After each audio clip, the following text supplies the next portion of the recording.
Let's have a look on the rest of DRUID in the raid. Not much change since Season 1, there are little tweaks, but it's mostly the same, but let's go through it once again. So let's start with the stats. So we are pumping mostly haste. 23,000 is good place to stop. Second secondary stat is mastery. So it should be at least 15,000. I have a little bit less, because I started getting more versatility for dungeon. I have critical because I don't have best gear yet. But basically haste versa. What am I saying? Basically haste mastery. That's what you are focusing. Absolutely massive amount of haste. 26,000 is cap. So basically above 26,000 starting second diminishing, you will be in first diminishing. So you can see I'm already losing 372,000 because I already getting first diminishing. It's alright. Just don't hit the second one. First one, it's still worth it. I have trinket, so I wouldn't go to 26,000 because trinket will be giving me more haste when I will be doing my abilities. So that's how I keep under this 26,000. But when you have, like, I can have 10 more items above still. So that's a lot of stats. Don't go over 26, absolutely stop. 23 is good spot, 23,000 something. That's usually what people have, and that's usually what you can achieve easily with the gear and some haste flask. Alright, so then we have mastery, because it's helping a lot for healing. That's all. It's even better than before because it's healing now less when you have a lot of healing over time effects, but we never have so many healing over time effects in raids because we have so many targets. In the dungeons, you could say it's weaker, but not really. So it's even better than before, so we're absolutely pumping. Critical and versatility can be 0. It won't be because you need to have set piece and there will be some stats on it, so you definitely will have some. But if you can have crit and versa 0, you would have it 0. That's just easy choice. Alright, let's have a look on talents. So from the talents, right tree, more or less the same for everyone. There is one talent here, you can choose any of these 3, even this if you want, whatever you want to choose. It's really for you. I prefer this one. It's a little bit better if you are not ramping. You're not ramping right now, because if you are in full ramp and you have a lot of rejuvenations, you have so much critical, you don't care. But if you're not in a ramp and somebody is really dying and need to be saved, this is great. So that's the only reason. And most people are using Nature Swiftness 2 charges. It won't increase your healing mostly because it's still same cooldown. Well, you have one more use. That's true, because you will start with 2 charges. Or they are getting more clarity, but we don't have 2 life wounds, so the clarity is not so important either. But feel free to move with whatever. Middle is always set, and left tree, we are just choosing random defensive talents because we don't have much else to do, so whatever you want to choose from others. There is a lot of talents. This one I absolutely don't need. I can change Starfire, Star Surge if I want to do more damage and do something while clearing trash. So this is more or less up to you. Of course, don't forget to get this important healing one. This one is really important to longer rejuvenations and also great stats. Otherwise, there is some damage, some defenses, mostly defenses. Well, either way, that's also quite important. So if you want exactly these talents, impulse string will be in the description. You can get it there. So let's have a look on gameplay priority rotation, whatever we want to call it. A little bit notes on the server about rest of the DRUID. Usually I'm saying if you don't have 4-piece, it make you weaker, not changing your priorities. Come on, move camera, thank you. It should be automatic. Well, it is, but not very good. So, set piece on rest of the DRUID is really huge.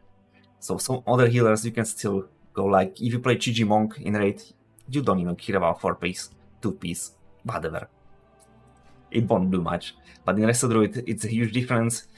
The problem is not just the sheer insurance healing. It will be something decent, but it won't carry, of course. But the thing is, after insurance ends, it will apply random rejuvenation, regrowth, or wild growth, and usually something that is missing. Well, always something that is missing. And this way we can get a lot of rejuvenations, and we want that because rejuvenations is abundantly stacked, and abundantly stacked is making our ramp last longer, and you can just spam those regrowths that are almost free and healing so much with huge critical strike.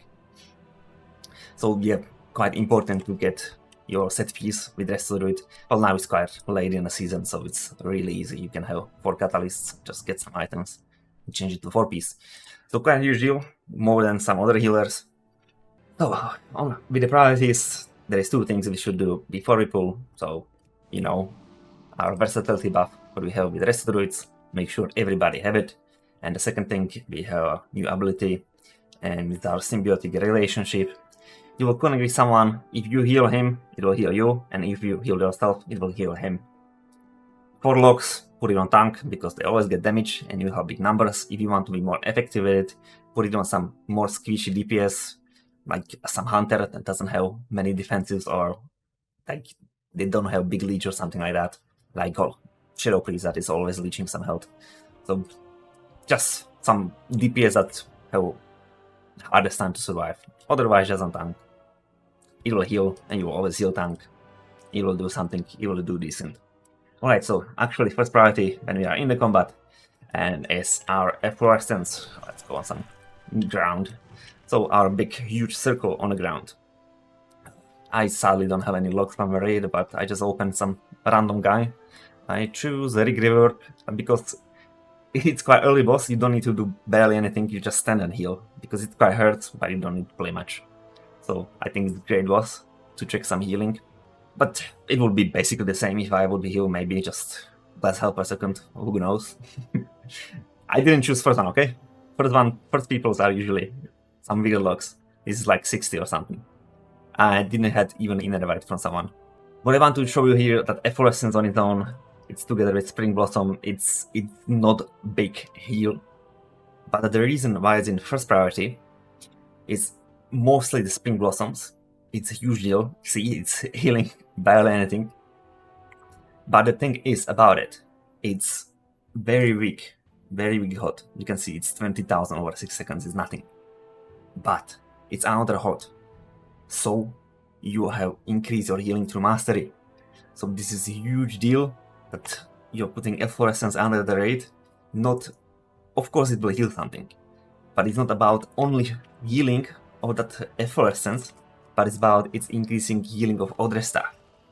And every single heal of this hot, what is so cheap and will spread on many people, is also chance to proc insurance. And every single heal from efflorescence also have huge chance for insurance. So efflorescence is many ticks, very weak ticks, but many ticks. Like you can see how many times hit little hot. It's 1,400. That's a lot of hits for something that's doing nothing. Because our average hit, where is it? It's 10,000. So you can see it's a huge deal, thanks to insurance and mastery. More mastery than insurance, but sure. You'll be improving your regrowth and your rejuvenations, what is most healing in the raid. Well, and Valgor too.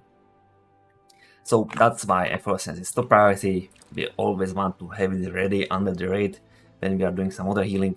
It's just improving it. Little detail about it, it's healing only 3 targets at the same time. Fast, but only 3 targets.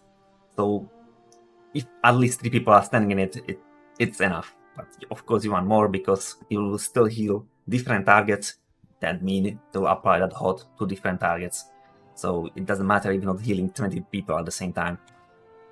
It's still very decent. Alright, second priority is Live Bloom. Not first anymore, we don't even play. Before it was 20%, now it's not even 20. Drink is our periodic heals, so it's... I have it as second priority, but you can skip it if you are busy with something else. If you're ramping and it'll disappear, leave it there. But if you are not ramping right now, you should always splash the Live Bloom. Not only for the healing, well, it won't heal that much on its own. Where is it?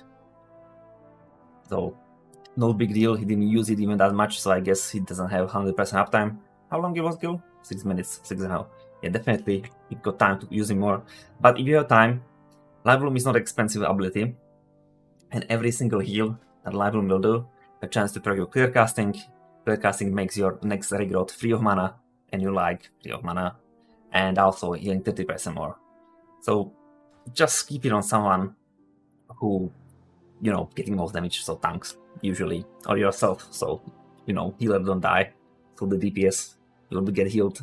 Because no, get healed. If healer dies and cannot be resurrected, it's more probable somebody else will die next. If some DPS dies, you can hold because, you know, healers are still alive. So you can hold it on yourself. So it's something you want always have up, but if you do something else, like if you're busy playing some mechanic or ramping right now, you can forget it. It won't help you much with the ramp. But of course, it's cheap and can help you with some sustain because that free, stronger regrowth without your ramp and abundance, it's quite nice thing for some little sustain. So yeah, second priority, but don't be so strict on it.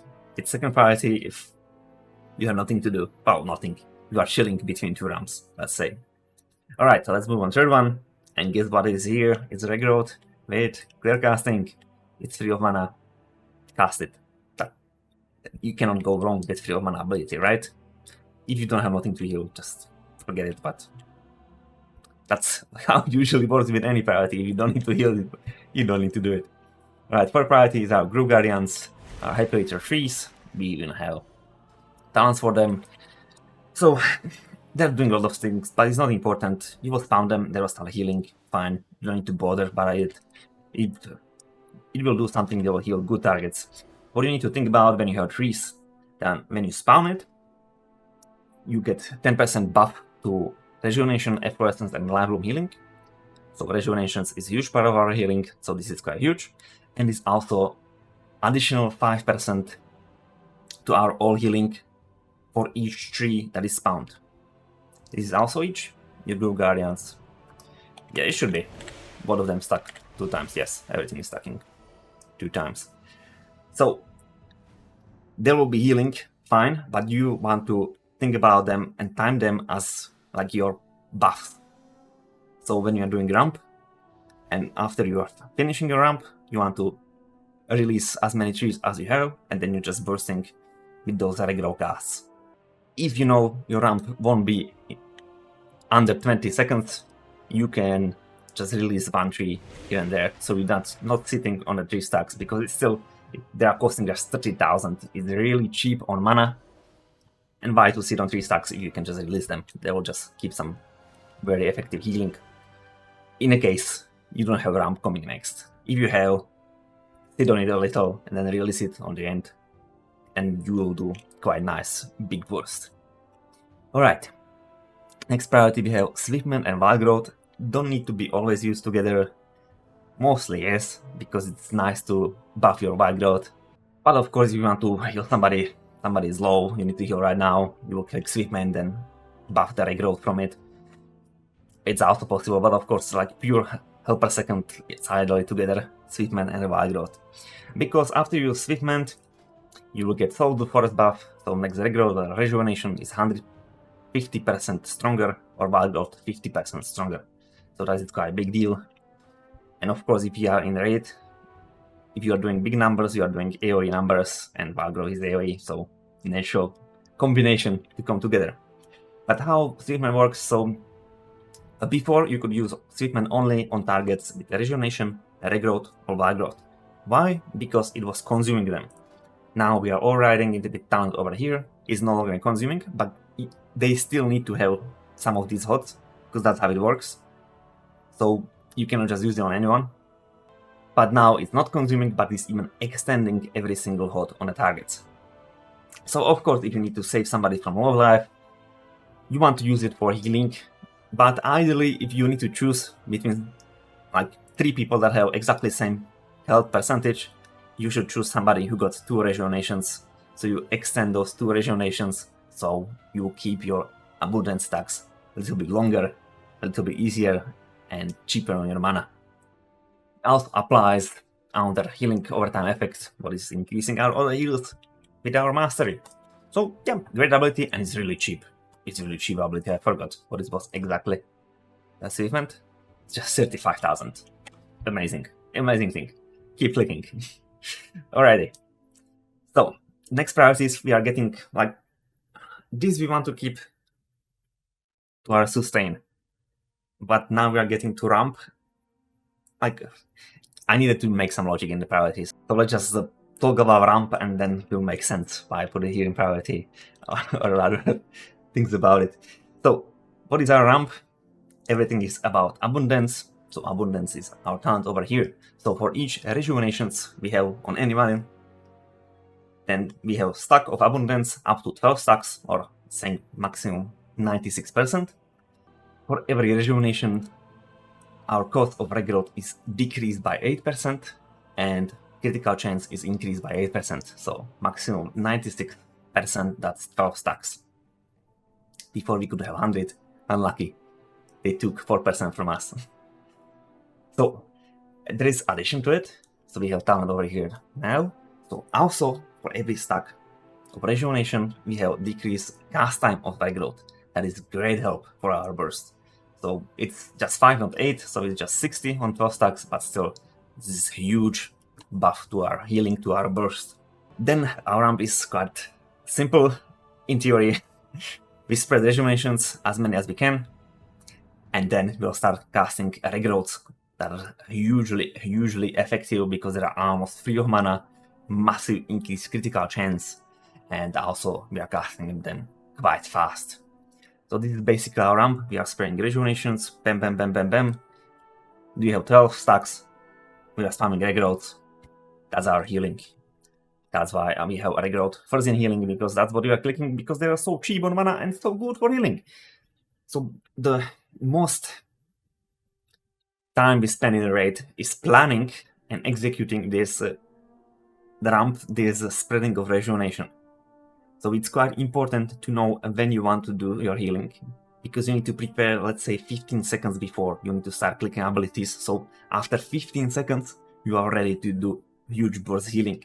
So it's quite time sensitive, let's say. Of course, when there is some sustained damage, that is always sticking fine. You can put it anywhere. But there is a lot of bosses like Gallivix. Nothing is happening, then everybody got huge damage and huge absorb. So if you time it 5 seconds after or before, it's not so great. So it's quite time sensitive. You need to learn it a little. And another thing with the DRUID and their bursts are a little bit, let's say, slower, because it's more healing over time effect and stuff like that. If you don't have much to heal in a raid and you're a DRUID, don't be sad if somebody is healing more than you. Usually other classes can heal faster. Like let's say Disco Priest. Disco Priest have much faster ramp on brutal AoE burst healing, but their bursts is shorter time. Let's say you have same healing as him, but he will do it in much shorter time. So if you will ramp on the same time, he will get healing, you will get nothing, you will get overhealing. So don't worry if you're not performing very well, if you're like going just heroics or just first mythic bosses and somebody is blasting like a beast, because usually the rest of the druids are not the best to sneak healing here and there, because you need a little bit time for it. Well, not that long time, but more than others. So usually you are on the shorter end of the sticks. That's how it's set. Basically, the rest of the in raid is burst healer, because we have, of course, burst healers also have sustain, and sustain healers also have burst, but in the rest of the raid you are thinking about, you are healing here, here, and here, and you are healing so much, and then just more or less chilling between. You can keep your burst quite long, like if you chain your flourish, you chain your convoke into tranquility, and then you get reset to convoke, and you can again proc flourish from that. You can really hold your ramp quite long. So you can have burst in a sustained way. That's what is cool with rest druids. But more or less, once again, I'm saying it like you want to choose your fights. This is my healing. I will put so many abilities there. I will spend so much mana, and I will just heal everything. And then I will chill for next 28 seconds before my cooldowns came. And during that time, you barely cast rejuvenations, because if you don't get on critical, like number of rejuvenations, it's not really worth it, because it's about regrowth, not the rejuvenations. Of course, you can have very lucky burst even outside of some cooldowns, because you have insurance, and that can spread so many rejuvenations almost for free. Well, I forgot to mention when I was talking about sweepment and wild growth, We're playing quite important talent. After we cast Wild Growth, we have 60% chance that our next Rejuvenations or Regrowth will apply to 2 additional ally. A huge deal, we always want to use it with Rejuvenation, because we want abundant stacks for that Regrowth, so we don't want to use it for Regrowth and then we don't have 3 Regrowth we want to use on Rejuvenations, so then we can cast Regrowths. And this is a huge deal. If you are not proccing this, often it's 60% chance, but sometimes you're unlucky. It's a quite huge deal. Even so, if you're lucky on it, you can have quite nice abundant stacks even outside some cooldowns, but the rest of it is still quite RNG. Blizzard trying to annihilate it, but they're making it always worse with something else. Like before we had the Rejuvenation that had chance to spread, they put it away, it's too random. Now we have Insurance that is giving out random odds, whatever. So, a lot of theory here about our ramp, because it's hardest thing to do, because what to click with Restoration Druid is not that hard. It's about your timing and how much you can squeeze into your ramp. So yeah, let's say 6 and 7 priorities are Rejuvenations and Regrowth. And last priority is Wrath, because it's just giving you mana. I put it in your healing rotation because mana is heal, right? So we are playing down over here. Every time you cast Wrath, you will get 30,625 mana. That's what it is. So we have also talent over here. If you don't want it, put it away. But if you click it, you will have more damage, but also balanced spells are casted 30% faster. That means you will get your mana faster, because you're casting a little bit faster. Makes sense, right? Alright, so a little bit recapitulation of priorities, and then I'll talk more about ramp, like all the abilities we want to combine and which timings. A little priority summary. Important is that if we are ramping, we don't want to bother with something like Life Bloom or Efflorescence, something we want to prepare before. So some things we are skipping when we are ramping, even when it's high priority. We are ramping now. I didn't want to put ramp like first priority because, you know, you want to prepare it before ramp, so it's just my logic by doing things. So, but let's say, okay, first priority, Efflorescence, second priority, Life Bloom, third one is being able to get clear casting from the Life Bloom, it's free Regrowth. Fourth one is our Grove Guardians out of ramp. If you have 3 stacks, just release one, so the cooldown is recharging, because it's effective. Fifth priority is Wild Growth and Swiftment. You can use it together, you can use it separate, depend on which healing you are doing. Like just 2 targets are dying, you won't be casting with Wild Growth, right? You want just single target healing. Then we are going to our 6 and 7 priorities, our Rejuvenations and Regrowth, it's our ramp, and then we have our Wrath. But let's look more about ramp, because that's basically your healing rate, and you want to squeeze some cooldowns to it too and stuff like that. So we are going to ramp. We want to definitely have some Life Bloom prepared before. We don't want to bother with it while we are ramping. Then definitely Efflorescence under the rate, because it's increasing our heals through mastery with this little hot. Also have a huge chance to apply Insurance when everybody's standing there. That's quite a huge deal. Alright. Third step, we are starting to applying Rejuvenations like the beast. Clicking, clicking, clicking, clicking, clicking. It is great time to use some Innervate. Your spells will cost no mana for 8 seconds. You can squeeze so many Rejuvenation there. So that's quite a huge deal. Then we applied enough Rejuvenations. Ideally 20 or 12. Of course, you can do more. Ideally not less. Ideally, like, if you didn't time perfectly, it's better to time it a little bit early. Then you just apply a few more Rejuvenations, because it's easier to fix than you don't have Rejuvenations and you need to start healing right now. So ideally, if you're not sure about timing, a little bit sooner, few seconds, because then you can just, oh, I still have a little bit more time, I'll apply 4 more Rejuvenations. It's not the best, but it's absolutely much better choice than when you are late, because then somebody else will heal it, or people will die. So we already applied enough Rejuvenations, and then we cast Swiftment. That's still before we finish with our ramp. We cast Swiftment, Wild Growth, because Wild Growth this great ability to extend, because just before on top, on tipping point of our ramp, we want to use Flourish. Flourish will increase healing of our HOTS by 25%, so that's great. But what it's even more important is will extend every single HOT you have by 6 seconds. And as you prepared so many rejuvenations before, you want to extend it so you have more time to just keep casting those super powerful regrowths, strengthful to this abundance talent. So when you are on the end of your ramping or end of the spreading rejuvenations, you will start releasing trees with the last rejuvenations, or with the casting of Swiftment and Wild Growth. And after you finish with Swiftment and Wild Growth, you will use Flourish or Convoke. A little bit more about it later. Which one? You will click this cooldown, and then you just cast Regrowth until your finger hurts or you don't have enough stacks of abundance, so you will stop.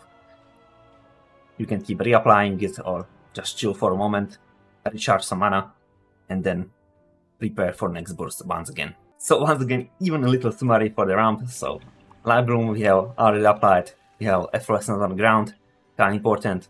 Then we'll start ramping with rejuvenations, good to use Innervate over here. After we are ending with rejuvenation spam, we are starting to release our trees with it. They don't have global cooldown, so we can squeeze it absolutely anywhere. Then we use Swiftment, we'll use Wild Growth, and then we'll use Lag. Wow. Well, if you got from Wild Growth, you got this proc, that means we got 2 additional rejuvenations, not just 1, but 3. Still use it before you click Flourish. So that's why I have some for it, so I immediately use it if I proc. So that's also why it's great to end up with Wild Growth, because you will apply 3 rejuvenations at the same time. That's great, because you will have a longer window with 12 plus stacks of abundance. And then you will click your Flourish and start spamming Regrowths until your abundance stacks drop back on low amount, and that's it. That's all the healing. Yes, you just need to choose your fights. That's what it is. All right, let's zoom fast through cooldowns, a little bit about damage, and it's finito. So about cooldowns, we have Nature Swiftness. In the dungeons, we know how to use it. We use Nature Swiftness with the Convoke, and we are blasting big regrowths. Sure, you can do that in raid. It's fine. But also, in raid, our Convoke is not focused on spamming those strong regrowths. It's a chance to overheal a lot of stuff like that. Because, it's Convoke is pure random. If you have less targets in a dungeon, that's great. But in a raid, you use Convoke, mostly you hope for spam your other rejuvenations and proccing Flourish. That's what is the purpose of Convoke, to proc Flourish. That means you sometimes or oftentimes you are using Convoke just when the damage just started, not so much healing, because then when the huge damage hits, you want to cast regrowths. So you can use it together, fine. I usually just keep it, and then I click some. When I'm finished with the ramp, then I'm just spamming regrowths. Then I'll just click it if I see somebody way lower than others, and I'll just blast it there, because it will still have huge critical chance from it. And with that 200% effectiveness. So sure, you can use it with Convoke or not. Your choice. It's very hard to say what is the better choice. Of course, well, hard to say. It's RNG. It can be better with Convoke, it can be better alone. Because it just depends on RNG of the Convoke. And if you would overheal during Convoke, then it's better alone, because you will actually save somebody's life, you have bigger value. So yeah, it can be used other ways. So then we have Flourish, and let's talk about Convoke too at the same time, because what do you want with Convoke to proc that Flourish? So Convoke have chance to cast it will cast 12 random druid spells. It can be damage, it can be kitty ability, it can be balanced abilities, but of course you want heal from it. If you are in some form, their kitty, it mostly won't be healing, so make sure you are in no form. That's when you have most chance for heals. So what we want from Convoke is to proc Flourish, so we are using it at the same timing as a Flourish, because, you know, Flourish have cooldown, so you can just use it always. So after you finish ramp, and you have both ready, you use Convoke first. If you proc Flourish, you continue to ramp, because you got your hot extended, you have nice window with high abundant stacks, and you just spam regrowth. If you click Convoke and you don't proc Flourish, then you immediately follow with the Flourish. It's unlucky, but otherwise you would just, your ramp would be low value, you waste a lot of mana on rejuvenations, then almost didn't heal. Ideally, this way, if you have strict cooldowns in there, like by raid leader, here is Convoke, if you don't proc, you don't proc, here must be Flourish, fine. But in either world, when you want to pump, you use Convoke, if you don't proc, you click Flourish immediately after that, so you don't lose your invested mana, and you will just chill more after. But sure, if you have strict cooldowns everywhere, then it is what it is. But it's a good choice to always use Convoke first when both are ready. So yeah, and Flourish, we know what to do with it. It's on the end of our ramp, or rather peak of our ramp, because then we are going even higher with our health per second. So we just extend those rejuvenations and wild growth, so then we can just blast a lot of regrowths that are almost free, huge critical, huge heal, and huge cast time speed. I don't know how to say it, me no English. Alright, we have Innervate, you know what it does. Reduce mana cost, so usually when you're spraying rejuvenations on raid, but also it's good to use some like mana heavier abilities, so Efflorescence is quite expensive for the druid measures. It's 85,000, or that is good to use Bar Growth. Don't even have it on bar. Master Bar Growth is 95,000, that's quite a lot for druid abilities. Then we have Tranquility. So Tranquility, it's healing more than some years back. It's decent, so it's just classic raid cooldown for healers, it will just start healing everyone. But what is more important about Tranquility is decreasing cooldowns or other cooldowns by 20 seconds. So when you use Tranquility, you usually want to have Convoke on cooldown, you want to have Flourish on cooldown, you want to have Innervate on cooldown, and you want to have Swiftment with Wild Growth on cooldown. So just before you use your Tranquility, you should use Swiftment Wild Growth, then you blast Tranquility. Also the Tranquility is under hot, so everything will be buffed, even that Wild Growth, because it's under hot, increase to our mastery. And after you finish with Tranquility, you have Swiftment and Wild Growth again, so you can just immediately follow it with another Swiftment and Wild Growth cast. Also some rejuvenations before, it's fine, because you will be just standing a few seconds just casting Tranquility, so you can prepare some rejuvenations too. And they will heal a little bit more, because once again, Tranquility is under hot, will increase everything to mastery. But yeah, you time it mostly to this 20 seconds, so after you use everything, and of course you want to heal something with it. So yeah, time it to damage, but time it to damage after other cooldowns. Well, Nature Swiftness should be on cooldown too, but you can survive without that. The other three abilities are a little bit more important. Also trees, if you have 3 stacks, you want to use something before. So it's resetting all your cooldown or healing. Other druid spell cooldown, so should be everything apart from trinkets or some flasks. So even defensive, everything, your self-heal, everything should be resetted. So the more things you have used, it's better before Tranquility. But ideally, focus on Convoke, Flourish, and Innervate. Others you can survive if you don't reset it. Reset. Don't lower it by 20 seconds. And last but not least, cooldowns, we have Heart of the Wild. It's to do a little bit more damage if you have time, or just get your mana faster, because you will cast faster that Wrath, and that Wrath will be refunding your mana. It will be everything from healing, a little of our damage, we don't have much. Keep Moonfire on both, you don't need to bother much, because we are playing Creeper of the Groove, and what that means, our trees will cast Moonfire. So yeah, you should keep Moonfire on the boss, but usually trees will take care of it. So it's usually there. Then we have the second part, it's Wrath, and that's it. So Moonfire usually trees will take care of it. Then you have Moonfire. If you have towns over here, then Star Surge is better for damage in Wrath, but you don't get mana back. So I don't even play it. I don't even bother. I will just cast Star. I will just cast Wrath. That will do less damage, but it'll give me 30,000 mana, 31,000.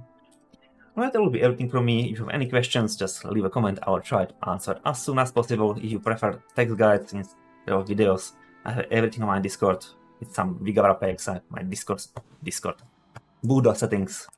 So link is also in the description. You can hop there. And thank you for watching. Think about liking and subscribing. It's helping me a lot. And goodbye.